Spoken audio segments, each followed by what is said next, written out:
think it's the little things, like taking the stairs instead of the elevator sometimes, as well as just packing your own lunch instead of buying from the cafe every day. You know, every little day is a battle.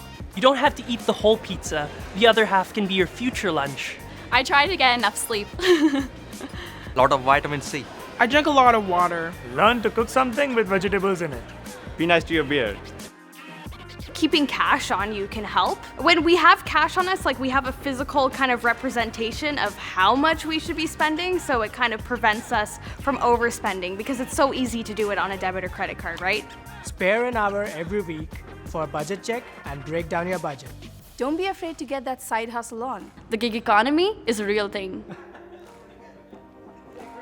A dollar saved is a dollar earned. And a dollar earned is a future six-pack of nuggets.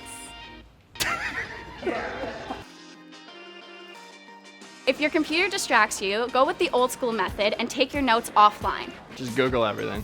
If you need music to study, Put some earbuds. ain't nobody got time for that ABBA dubstep mashup. Keep on Googling and you'll get the right answer. Limit your tabs on your computer. You are distracting yourself on purpose. No one needs to read Wikipedia entry on porks, even though they are cute.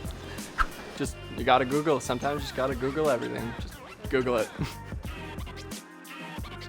I would recommend going to your program-specific orientations. They're a great way to get introduced to people and make lifelong friendships. Go to weird things. The weirder, the better, but not that weird. Talk to anyone you bump into, you know, without sounding creepy.